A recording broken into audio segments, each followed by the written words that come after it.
Take your bobbin case, turn it round, see this wee bit here. We're now going to put our threaded bobbin into there. You hold there, and in it goes.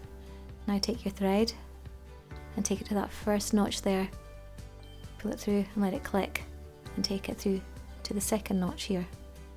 Again, pull it forward, hear it click, and place your thread back. Turn it around, and now place it into the bobbin holder in the machine, into this bit here.